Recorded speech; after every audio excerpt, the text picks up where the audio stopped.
Hello everyone, this is Priyanka. Welcome back to learning classes with Priyanka. कैसे हैं दोस्तों आप सभी? आई होप फ्रेंड्स आप सभी अच्छे होंगे। फ्रेंड्स, आपकी बीएड की नोटिफिकेशन आ चुकी है और आपके 16 में से जहां तक एग्ज़ाम स्टार्ट हो जाएंगे, इसमें कोई भी चेंजेस होने के चांसेस नहीं हैं। तो I will request you to कि आप अपनी स्टडी को स्टार्ट कर दीजिए, ठीक है। कोई भी हेल्प चाहिए, कोई भी टॉपिक से रिलेटेड कोई वीडियो चाहिए तो आप मुझे कमेंट कर सकते हैं। मैं आपकी हेल्प करने की पूरी कोशिश करूँगी। मेरे पास एक कमेंट था पेडोलॉजी ऑफ सोशल साइंस के वेरी शॉर्ट क्वेश्चंस को शेयर करने का, तो आज मैं आपके साथ पेडोलॉजी ऑफ सोशल साइंस के सारे वेरी शॉर्ट 2016 से लेकर 2023 तक के सभी को शेयर कर रही हूँ। आई होप वीडियो आपके लिए हेल्पफुल रहे तो लाइक शेयर एंड कमेंट ज़रूर कीजिएगा, अपना फीडबैक ज़रूर दीजिएगा और अगर आप चैनल से नए जुड़े हों तो चैनल को सब्सक्राइब भी ज़रूर कीजिएगा। फ्रेंड्स देखिए, कुछ स्टूडेंट कमेंट करते हैं कि हमें जो है नोटिफिकेशन नहीं मिलती है, तो बेल आइकन को भी प्लीज़ ज़रूर प्रेस कीजिएगा। बेल आइकन को प्रेस करके ऑल का जो है उसमें बटन प्रेस कीजिएगा ताकि आपको जो है यूट्यूब की साइड से नोटिफिकेशन मिलती रहे, ठीक। तो चलिए स्टार्ट करते हैं। 2016 से लेकर 2023 तक के सारे वेरी शॉर्ट आपको इस वीडियो में मिल जाएंगे। सबसे पहले 2016 के देखिए, ये सभी वेरी शॉर्ट क्वेश्चंस जो हैं 2016 में पूछे गए हैं। क्वेश्चंस बहुत रिपीट होते हैं, लॉन्ग में भी, शॉर्ट में भी और वेरी शॉर्ट में भी। अगर आप सारे इम्पॉर्टेंट और सारे पीवाईक्यू कर लेंगे तो आपको बहुत हेल्प मिलेगी।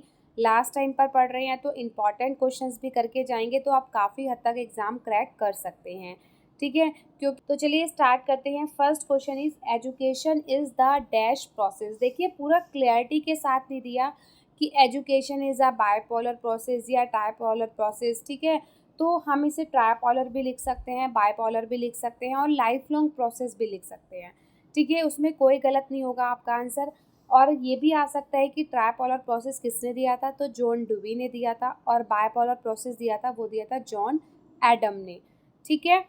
नेक्स्ट है multi choice items are dash type. तो मल्टी टाइप जो ऑब्जेक्टिव टाइप जो क्वेश्चंस होते हैं उनको आप रिकॉल या रिकॉग्नाइज करते हो, तो आप क्या करते हो, उसको रिकॉग्नाइज करते हो, पहचानते हो, क्योंकि रिकॉल तो करना थोड़ा डिफिकल्ट होता है उन टाइप के क्वेश्चंस को, ठीक है। तो आंसर इज रिकॉग्नाइजेशन, ठीक है।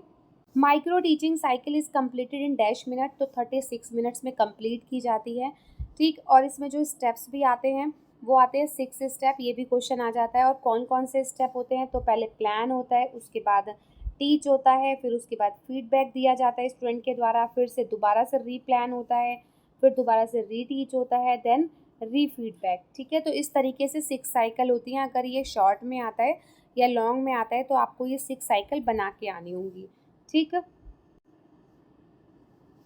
The most important characteristics of a good test is its. तो सबसे इम्पॉर्टेंट विशेषता क्या होती है किसी गुड टेस्ट की, या तो रिलायबिलिटी होती है या वैलिडिटी होती है। अब वैलिडिटी का मतलब क्या होता है? वैलिडिटी का मतलब होता है कि जिस चीज़ को मेज़र करने के लिए जो टेस्ट दिया जा रहा है वो चीज़ उससे मेज़र होनी चाहिए, मतलब हमारा पर्पस पूरा होना चाहिए। अगर हम बीएड का एग्ज़ाम किसी बच्चे के क्रिटिकल थिंकिंग को या उसकी कॉम्प्रीहेंसन को या प्रॉब्लम सॉल्विंग की स्किल को चेक करने के लिए ले रहे हैं, तो वो हमारा पर्पस कंप्लीट होना चाहिए। या वी कैन से कि अगर हम बीएड में थ्योरेटिकल एग्ज़ाम्स की जगह उसकी जगह रीजनिंग के क्वेश्चंस आ जाएँ, जीके के क्वेश्चंस आ जाएँ, तो क्या वो बीएड एग्ज़ाम रिलायबल होगा, वैलिड होगा? तो नहीं होगा। तो वैलिडिटी का मतलब होता है कि जिस चीज़ को मेज़र करने के लिए हम टेस्ट ले रहे हैं वो पर्पस हमारा कंप्लीट होना चाहिए, ठीक है। नेक्स्ट है curriculum is wider than syllabus. जो पाठ्यचर्या है वो पाठ्यक्रम से अधिक व्यापक है, तो करिकुलम जो है वो सिलेबस से ही वाइडर है, तो दिस इज़ ट्रू। अब क्यों वाइडर है मैंने इसमें ये भी बताया है, क्योंकि ये क्वेश्चन आ सकता है, क्योंकि curriculum encompasses all aspect of educational planning including goals, content, methods, material and assessment. देखिए करिकुलम में सभी कुछ इंक्लूड किया जाता है, ठीक है। जितनी भी एजुकेशनल प्लानिंग्स होती हैं ना, उन सभी को इंक्लूड किया जाता है, जैसे हमारा क्या गोल है, क्या कंटेंट है, क्या मेथड्स है, क्या मटेरियल है और क्या असेसमेंट है। While syllabus is a subset of curriculum focusing specially on the content, and organisation of a particular course और सब्जेक्ट, कि जैसे आपका बीएड का सिलेबस, ठीक है, सिर्फ बीएड के सिलेबस को देखा जाएगा कि बीएड में क्या सिलेबस आता है, कौन सी यूनिट्स आती हैं, क्या कोर्स होता है बीएड का, तो वो हमारा सिलेबस कहलाता है जो सिर्फ एक सब्जेक्ट से रिलेटेड होता है। ठीक है। Micro teaching is teaching method of social science, तो दिस इज फॉल्स, क्योंकि माइक्रो टीचिंग स्पेशली सिर्फ सोशल साइंस के लिए नहीं होती, वो सभी सब्जेक्ट के लिए होती है। यहाँ मैंने लिखा हुआ भी है कि micro teaching is not specific to any particular subject or discipline, it is a teaching technique where teachers practice teaching in a controlled setting focused on specific skill or aspect or teaching such as lesson delivery, classroom management, instructional technique. It can be applied across various subject and discipline including social science but not limited to it. सभी subject को include किया जाता है, specially social science को include नहीं किया जाता। ठीक, सभी इसमें क्या फोकस करना होता है कि डिलीवर्स लेसन डिलीवर्स करने होते हैं, क्लासरूम मैनेजमेंट करना होता है। ठीक, जो हमारी माइक्रो टीचिंग होती है बीएड में 16 वीक्स की, ठीक है, तो वो सिर्फ सोशल साइंस के सब्जेक्ट के लिए थोड़ी ना होती है। ठीक, right a difference between lesson plan and unit plan, तो पाठ योजना और इकाई योजना में क्या डिफरेंस है। A lesson plan is a teacher plan for teaching an individual lesson, कि एक पाठ योजना के एक व्यक्तिगत पाठ को पढ़ाने के लिए शिक्षक के द्वारा बनाई गई एक योजना है। लेसन प्लान जो हम बीएड्स में बनाते हैं, आपने देखा है कि लेसन प्लान हर चैप्टर का बनाया जाता है, तो वो टीचर्स के द्वारा ही तो बनाया जाता है, टीचर की प्लानिंग के लिए। और यूनिट प्लान क्या होता है, जिसमें मैनी लेसन्स होते हैं और ये लॉन्गर होता है लेसन प्लान से।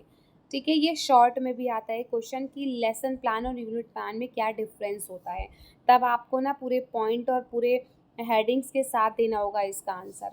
इन्यूमिनेट्स the quality on an effective class social science, तो देखिए सोशल साइंस हो या किसी और सब्जेक्ट के बारे में पूछो, क्वालिटी टीचर्स की एक जैसी होती है, जैसे एक्टिव पार्टिसिपेशन, कि बच्चों के साथ सक्रिय रूप से भाग लेना चाहिए। ठीक है, एक्टिव पार्टिसिपेट होना चाहिए टीचर का, अगर टीचर ही एक्टिव नहीं होंगे तो बच्चे कैसे एक्टिव होंगे।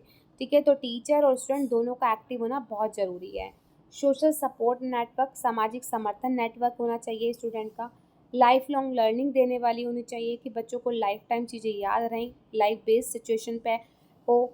हेल्थ एंड वेलनेस, तो हेल्थ और वेलनेस तो हर टीचर की मैटर करती है, एज आई टोल्ड यू कि किसी भी टीचर के लिए हो। ठीक है, अगर हेल्थ और वेल अच्छी नहीं होगी तो टीचर किसी चीज़ में कॉन्सेंट्रेट नहीं कर सकती। What are the basic for writing a good social science textbook, तो एक अच्छी सामाजिक विज्ञान पाठ्य पुस्तक लिखने के लिए बुनियादी बातें क्या हैं। एक तो क्लियर और कंसाइज लैंग्वेज होनी चाहिए ताकि हम टेक्स्ट बुक की किसी भी लैंग्वेज को ईजिली समझ सके, बेसिक लैंग्वेज को यूज़ किया जाना चाहिए। अगर आपके बीएड के मॉडल पेपर में डिफ़िकल्ट लैंग्वेज होगी तो क्या आप उसको समझ पाएंगे, आप बेसिक ईजी क्लियर लैंग्वेज को ही समझ पाएंगे। Engaging content with real life example, कि कंटेंट ऐसे होने चाहिए जो हमारे रियल लाइफ पर बेस्ड हों। ठीक है, visual aids for better understanding, कुछ इस तरह की प्रैक्टिकल चीज़ों का विजुअल एड्स का मतलब कि जैसे एग्जाम्पल के तौर पर डायग्राम्स आते हैं, फ्लो चार्ट्स आते हैं, तो इन चीज़ों को समझने के लिए इन फ्लो चार्ट्स और विजुअल एड्स का भी यूज़ किया जाना चाहिए। Inclusive and diverse perspective, text book ऐसी होनी चाहिए जो व्यक्ति को अपने अंदर समावेश करती हो। समावेश का मतलब कि वह व्यक्ति जो है पूरे इंटरेस्ट के साथ उसको पढ़े। ठीक है, डाइवर्स पर्सपेक्टिव होना चाहिए, हर लैंग्वेज पर बेस होना चाहिए, कंटेंट रिलेवेंट होना चाहिए। ठीक है, इतना बड़ा आंसर देख के आप घबराना नहीं, लैंग्वेज बहुत ईजी है, समझ में आ जाएगी। Establish the importance of TV or computer in the teaching of social science through relevant illustration, कि क्या पूछा है कि प्रासंगिक चित्रण के माध्यम से सामाजिक विज्ञान के शिक्षण में टीवी या कंप्यूटर के महत्व को स्थापित करें, कि टीवी और कंप्यूटर का क्या महत्व है सामाजिक विज्ञान के पर्पज से। तो TV and computer are crucial for teaching social science, कि सामाजिक विज्ञान पढ़ाने के लिए टीवी और कंप्यूटर महत्वपूर्ण है because they make learning fun and interactive, क्योंकि वे लर्निंग को क्या करते हैं, फन के तरीके से और इंटरेक्टिव तरीके से हम सीखते हैं। For example watching history documentaries on TV help us understand the past better. देखिए आपने कभी डॉक्यूमेंट्रीज देखी होंगी टीवी पर, वो उससे जो है आपको पास्ट के बारे में बहुत अच्छी क्लैरिटी मिलती है डॉक्यूमेंट्रीज से। अगर आपने कभी नहीं देखी है तो आप देखना, आपको पास्ट की बहुत डॉक्यूमेंट्रीज मिलेंगी जिसको आपको देखने में मज़ा आएगा। Similarly using computer stimulation let us explore complex social system making learning easier and more engaging. Computer के साथ जितने भी कॉम्प्लेक्स चीज़ें होती हैं वो हमारे लिए ईजी हो जाती हैं, लर्निंग ईजी हो जाती है और हम उसके साथ ज़्यादा से ज़्यादा इंगेज होते हैं। जो हम सीखना चाहते हैं वो हम सीख सकते हैं ईज़िली, ठीक है। जो हम टाइप करते हैं कंप्यूटर पे, कंप्यूटर हमें पूरा चिट्ठा निकाल के दे देता है उसका, ठीक है। हम कुछ वर्ड ही चाहे पूछना चाहें लेकिन उस वर्ड से रिलेटेड आपको बहुत कुछ मिलेगा कंप्यूटर के थ्रू, ठीक। तो आप ये सब चीज़ें जो हैं और इंटरेस्टिंग और फन के साथ सीख सकते हैं। 2017 के क्वेश्चंस देखते हैं। ये सभी हैं 2017 के questions. Highest level of cognitive domain is, तो हाईएस्ट लेवल क्या है कॉग्निटिव डोमेन का? इवेल्युएशन। देखिए इस तरीके से, और ये अकॉर्डिंग टू ब्लूम टेक्सोनॉमी है, ये ना इस तरीके से होता है। इसमें 6 स्टेप्स होते हैं जिसमें फर्स्ट होता है नॉलेज, सेकंड होता है कॉम्प्रिहेंसिव, थर्ड होता है application, fourth is analysis, fifth is synthesis और सिक्स्थ इज इवेल्युएशन। ये भी आपको ना सीक्वेंस वाइज याद रखना है, क्योंकि अब जैसे हाईएस्ट लेवल पूछ लिया तो हाईएस्ट लेवल क्या है? इवेल्युएशन। और अगर लोवेस्ट लेवल पूछ ले तो लोवेस्ट लेवल क्या होता है? नॉलेज, ठीक है। तो इस तरीके से ना आपको ये भी याद रखना होगा, सीक्वेंस वाइज याद रखना है इसको, ब्लूम टैक्सोनॉमी का जो ये दिया गया है, ठीक है। Question answer method was given by, तो किसने दिया था क्वेश्चन आंसर मेथड को? सोक्रेट्स ने।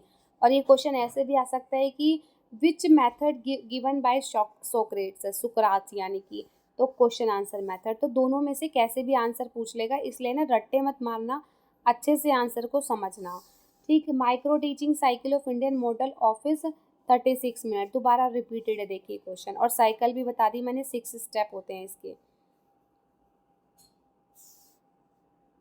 फिर है bulletin board is a dash use in teaching, bulletin board जो है विजुअल एड के लिए यूज़ किया जाता है। फिर Herbert has give dash step of lesson planning, तो हर्बर्ट ने जो है 5 स्टेप दिए हैं लेसन प्लानिंग के।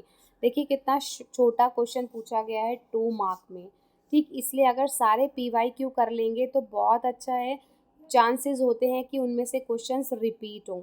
अब आप यहाँ पे भी देख लीजिएगा, मैंने सारे क्वेश्चंस आपको शेयर किए हैं, तो आप देख सकते हैं कि कितने सारे क्वेश्चंस उसमें रिपीटेड होंगे, ठीक है।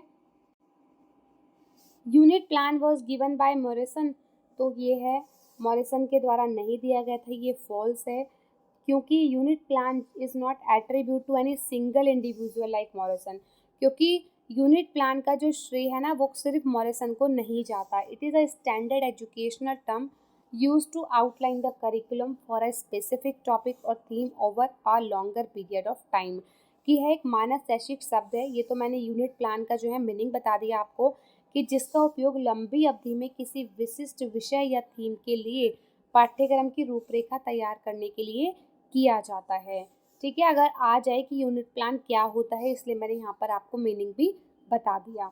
पेडोलॉजी में ना इस टाइप के सिमिलर से क्वेश्चन आपको हर सब्जेक्ट में मिलेंगे।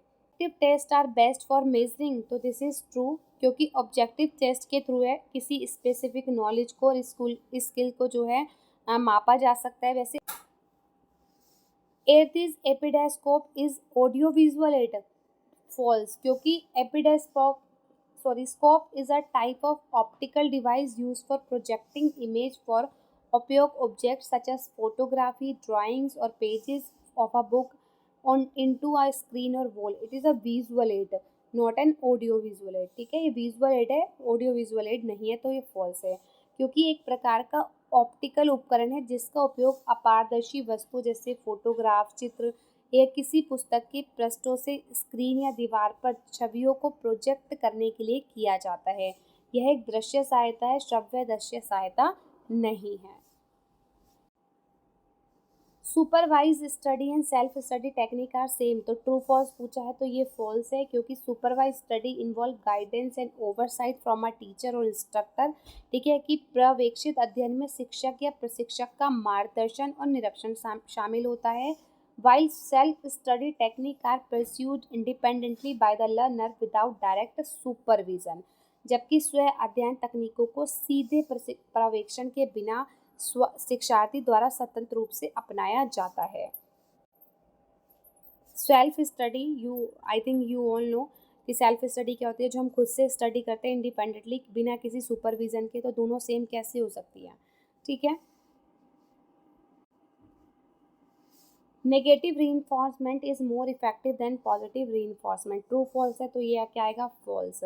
ये क्योंकि ये कहा है कि सकारात्मक सुदृढ़ीकरण की तुलना में जो नकारात्मक सुदृढ़ीकरण है वो अधिक प्रभावी होता है। नहीं, देखिए आपको ना सिर्फ ट्रू या फॉल्स में ये आंसर देना है, ये आगे लाइंस नहीं लिखनी है, एक्सप्लेन नहीं करना।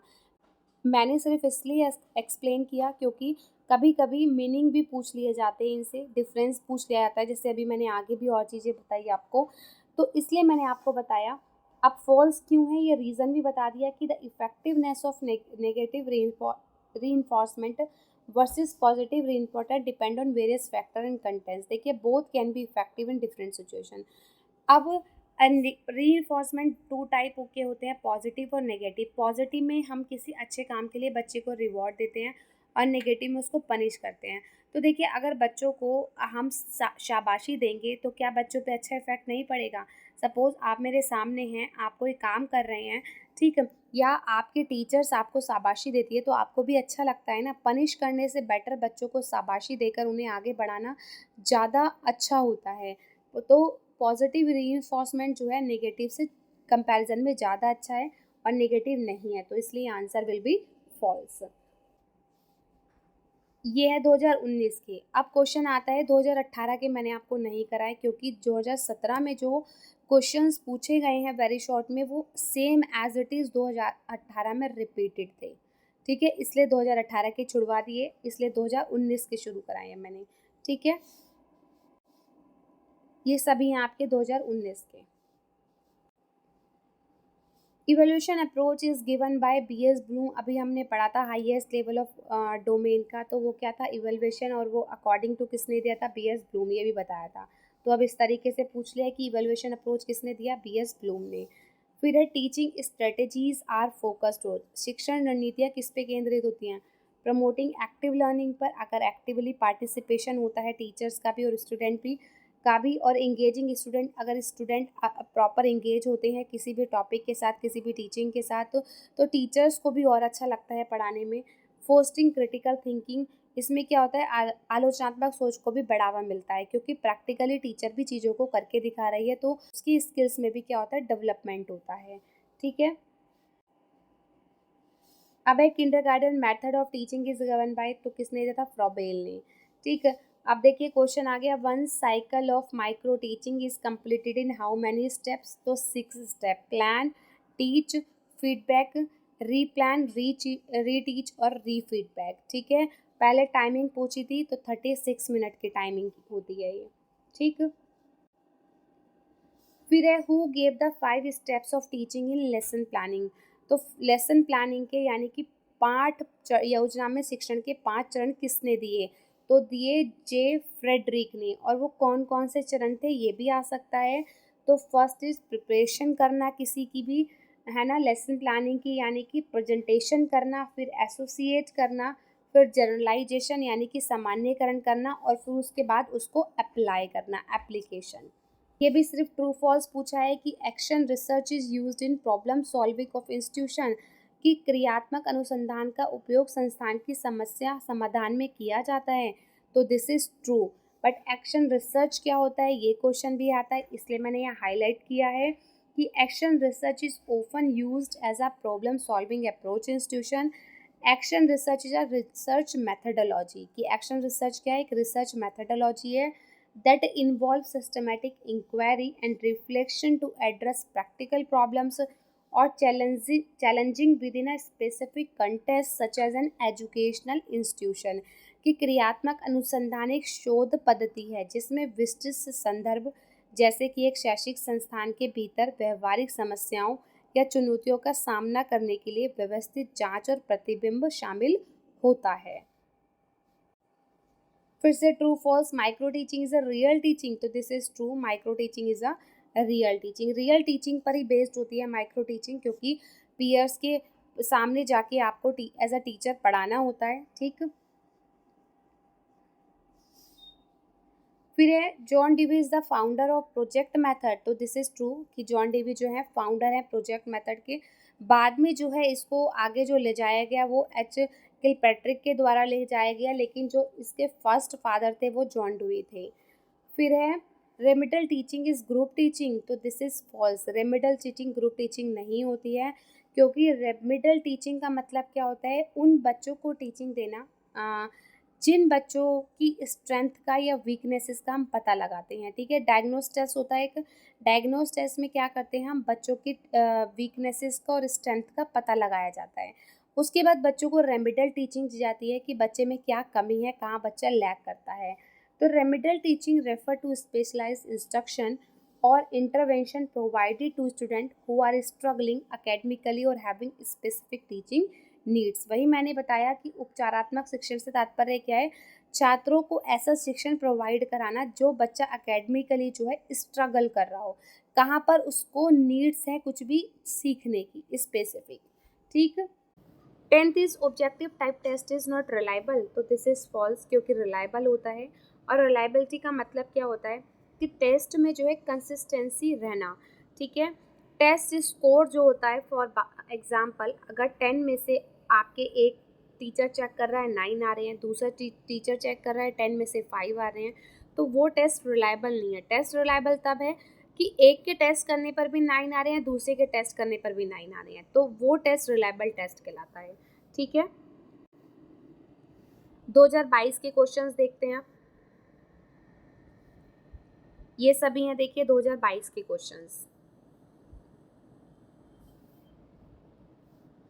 फर्स्ट है the concept of managing teaching learning was given by, तो किसने दिया था टीचिंग लर्निंग का प्रोसेस, वो दिया था R.K. डेविस ने। ठीक है, I.K. डेविस भी लिख सकते हैं आप। Second, Socrates develop the dash method of teaching. देखिए पहले आया था कि क्वेश्चन आंसर मेथड किसने दिया था, तो हमने क्या करा था आंसर, सुकरात। अब आया सुकरात ने कौन सा मेथड दिया है, तो दिया है क्वेश्चन आंसर। तो ऐसे क्वेश्चन घुमा फिरा के दे देते हैं, अदरवाइज आपको मिलेंगे प्रीवियस ईयर के क्वेश्चन ही। इसलिए मैं आपको स्पेशली बोलती हूँ कि जो PYQ है वो ज़रूर करके जाइएगा, PYQ बिल्कुल मत छोड़िएगा। और देखिए PYQ भी इतने सारे होते हैं, आई नो, तो वेरी शॉर्ट तो सब करना, लेकिन लॉन्ग में इम्पॉर्टेंट कर सकते हो, जो लॉन्ग और शॉर्ट है। तो आपके साथ ना मैं इंपॉर्टेंट क्वेश्चंस को भी शेयर कर दूंगी, अगर आप वो भी प्रिपेयर कर लोगे तो आपके लिए इनफ रहेगा। ठीक है, आई नो बहुत सारे स्टूडेंट वर्किंग होते हैं, मैरिड होते हैं, तो वो नहीं कर पाते, उनके पास टाइम नहीं होता है।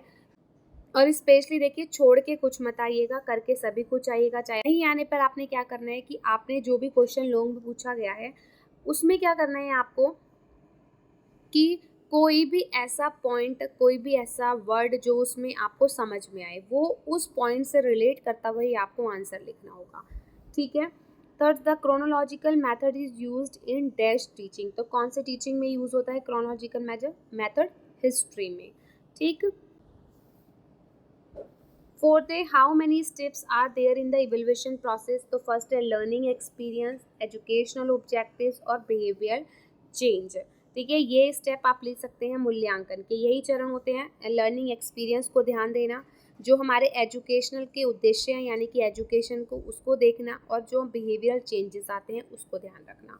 ठीक है, फिर है right a difference between unit plan and lesson plan, तो यूनिट प्लान क्या होता है, यूनिट प्लान लॉन्गर पीरियड के लिए होता है, यानी कि आप अपनी बुक के आगे आपने देखा होगा सिलेबस यूनिट वाइज लिखा होता है, तो वो यूनिट प्लानिंग होती है जिसमें ऑल एक्टिविटीज़, ऑल असेसमेंट और टीचिंग गोल्स होते हैं। ठीक है, ये बोर्ड टॉपिक को कवर करता है यूनिट प्लान।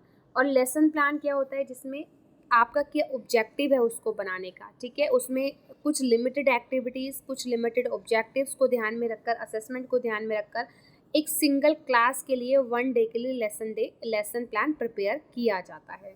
ठीक है, state 2 characteristics of good teaching method, तो क्लियर कम्युनिकेशन होना चाहिए, क्रिटिकल थिंकिंग होनी चाहिए, प्रॉब्लम सॉल्विंग मेथड अप्लाई किया जाना चाहिए, और ग्रेट लर्निंग एनवायरनमेंट होना चाहिए। अगर आपका एनवायरनमेंट अच्छा नहीं होगा तो आप टीचिंग मेथड अच्छे से फॉलो नहीं कर सकते। फॉर एग्जांपल हम बात कर सकते हैं, क्लास में बहुत शोर मचा रहे हैं, बच्चे नहीं सुन रहे हैं टीचर्स की बात को, तो आपको भी पढ़ाने में मज़ा नहीं आएगा। ठीक है, state the main objective of educational tour, tour की शैक्षिक भ्रमण के मुख्य उद्देश्य बताइए। तो मेन ऑब्जेक्टिव क्या होता है एजुकेशनल टूर का? Enhance learning experience through real world exposure and to promote culture understanding and personal development. ऐसे आप इसको समझिए, जब भी आपको कहीं एजुकेशनल टूर पर अगर जाना होता है, आपको ले जाया जाता है, तो आपको रियल वर्ल्ड एक्सपोजर ही मिलता है। रियल वर्ल्ड पे बेस पर ही टीचर्स आपको लेकर जाते हैं, जिससे आपकी कल्चर अंडरस्टैंडिंग डेवलप होती है, प्रमोट होती है और आपका पर्सनल डेवलपमेंट भी होता है। ठीक है, फिर से देखिए क्वेश्चन रिपीटेड है, curriculum is wider than syllabus. तो this is true, curriculum syllabus से वाइडर ही है, वो मैं बता चुकी हूँ क्यों वाइडर है, तो आप ये भी लिख के आ सकते हैं। ठीक, अगर आप ट्रू भी लिख के आएंगे तो भी चल जाएगा, और अगर आप रीज़न भी दे के आएंगे तो भी कोई इशू नहीं है। टाइम है तो लिख दीजिए, अदरवाइज कोई प्रॉब्लम नहीं है। ठीक है फ्रेंड्स, फिर से क्वेश्चन रिपीटेड है, micro teaching is teaching method of social studies. तो दिस इज फॉल्स, केवल 8 सोशल स्टडी के लिए माइक्रो टीचिंग लेसन्स या टीचिंग नहीं होती है। ठीक है, वेरियस सब्जेक्ट्स को इसमें इंक्लूड किया जाता है। ठीक है, if a test is valid it will also be reliable. अगर टेस्ट वैलिड है तो वो रिलायबल भी होगा। तो दिस इज फॉल्स, ऐसा जरूरी नहीं है। वैलिडिटी और reliability are related but distinct concept in testing, कि परीक्षण में वैधता और विश्वसनीयता संबंधित लेकिन अलग अलग अवधारणाएं हैं। A test can be valid without being reliable and vice versa, कि एक परीक्षण जो है विश्वसनीय हुए बिना भी वैध हो सकता है। ठीक है, ये इसके विपरीत बात है। ठीक, मैं आपको वैलिडिटी क्या है और रिलायबिलिटी क्या है दोनों एक्सप्लेन कर चुकी हूँ। आप खुद ही समझ जाएंगे कि वैलिडिटी और रिलायबिलिटी क्या एक टेस्ट में हो सकती है एक साथ। ठीक है, 2023 की वेरी शॉर्ट देखते हैं। ये देखिए, ये सभी 2023 की वेरी शॉर्ट है। Who said the art of living is a fine art to which social study contributes understanding? किसने कहा कि जीवन कला एक उत्कृष्ट कला है जिसे समझने में सामाजिक अध्ययन योगदान देता है? तो किसने कहा था? लॉरेंस क्रीमीन ने कहा था, जो एक एजुकेशन अमेरिकन एजुकेशनल हिस्टोरियन थे या फॉर्मर प्रेसिडेंट थे। ठीक है, कौन से कॉलेज के? कोलंबिया यूनिवर्सिटी के। ठीक है, और क्रेमिन ने इम्फेसाइज्ड किया था importance of social study in foster understanding and skill necessary for effective learning in society, कि क्रेमिन ने समाज में प्रभावी जीवन जीने के लिए आवश्यक समझ और कौशल को बढ़ावा देने के लिए सामाजिक अध्ययन के महत्व पर जोर दिया था। ठीक, आगे भी लिख सकते हैं, इसीलिए मैं आपको देखिए बार बार मैं आपको बता रही हूँ कि अगर आप लिख के आते हैं तो अच्छा है, नहीं लिख के आते तो आप सिर्फ नाम भी लिख के आ सकते हैं 2 मार्क में। ठीक, write any 2 objectives of social science. The first, understanding human behavior and social structure to promote harmony and cooperation, कि सद्भाव और सहयोग को बढ़ावा देने के लिए मानव व्यवहार और सामाजिक संरचनाओं को समझना। Second, analysing historical cultural and economic factors to inform policy making and socialist progress, कि नीति निर्माण और सामाजिक प्रगति को सूचित करने के लिए ऐतिहासिक, सांस्कृतिक और आर्थिक कारकों का विश्लेषण करना।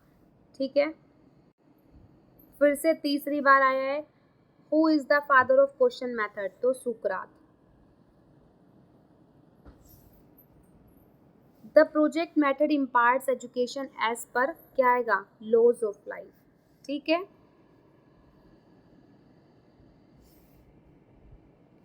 अ good teaching method is clear and क्या होना चाहिए? इंगेजिंग होना चाहिए। Dash is known as propounder of micro teaching, तो ये तो याद ही हो गया होगा आपको, डवाइट डब्ल्यू एलन। और माइक्रो टीचिंग का ये टॉपिक ऐसा है जो आपको हर पेडोलॉजी सब्जेक्ट में मिलेगा। ठीक है, बायोलॉजिकल में भी, फिजिक्स में भी, मैथ्स में भी, सभी में ये जितने भी पेडोलॉजी के सब्जेक्ट है आपको सब में मिलेगा माइक्रो टीचिंग का।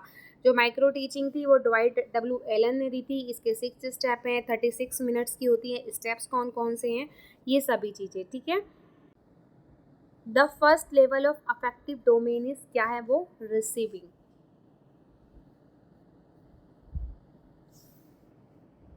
नेम 4 विजुअल एड्स, तो ये सभी लिख सकते हो आप। चार्ट्स एंड ग्राफ्स हो गया, डायग्राम्स हो गया, विजुअल एड्स मतलब जो हम देख सकते हैं, मैप और ग्लोब्स हो गए, फोटोग्राफ्स और इमेजेस हो गई। ठीक है, फिर से रिपीटेड क्वेश्चन है, right 2 qualities of a good social science teacher. देखिए कितने सारे रिपीटेड क्वेश्चन आए हैं, इसलिए तो मैं आपको बोल रही हूँ कि सारे PYQ कर लीजिए, वो भी इनफ रहेगा। 10 में से 8 करने होते हैं, एक आधा क्वेश्चन अगर आपका पढ़ा हुआ नहीं आया तो आप चॉइस में छोड़ सकते हैं, ठीक है। एक्टिव पार्टिसिपेशन होना चाहिए सोशल टीचर का, सोशल सपोर्ट नेटवर्क होना चाहिए, लाइफ लॉन्ग लर्निंग की होनी चाहिए और हेल्थ एंड वेलनेस होनी चाहिए, ठीक। ये मैं ऑलरेडी आपको बता चुकी हूँ। Write 2 advantages of club. तो 2 एडवांटेज कौन कौन से हैं एडवांटेजेस, सोशलाइजेशन और स्किल डेवलपमेंट। सोशलाइजेशन क्यों है, क्योंकि interaction with like minded individual. Second, foster a sense of belonging, कि समान विचारधारा व्यक्तियों के साथ बातचीत करने में ईजी है और अपने पन की भावना को भी बढ़ावा देता है। नेक्स्ट, स्किल डेवलपमेंट में हम सीखते हैं नई नई स्किल्स को, ठीक है। और practising and honing exciting abilities, की मौजूदा क्षमताओं का अभ्यास करना, उन्हें निखारना इसमें इंक्लूड किया जाता है। जो हमारे अंदर एबिलिटीज़ हैं, ठीक है, उनको और ज़्यादा इन्हेंस करना और न्यू स्किल्स की लर्निंग करना, ठीक है। तो ये 2 एडवांटेजेस होते हैं क्लब के। आई होप आपको अच्छे से सारे वेरी शॉर्ट समझ में आए हों। आपको अगर इसकी PDF चाहिए तो वो मेरे टेलीग्राम चैनल पर मिल जाएगी। वीडियो हेल्पफुल रही हो तो वीडियो को लाइक शेयर एंड कमेंट ज़रूर कीजिएगा, अपना फीडबैक ज़रूर दीजिएगा, आपके फीडबैक से हमें भी मोटिवेशन मिलती है, ठीक है फ्रेंड्स। मिलते हैं अपनी नेक्स्ट वीडियो में। Bye bye and take care and thank you so much for connected with my channel. Bye bye.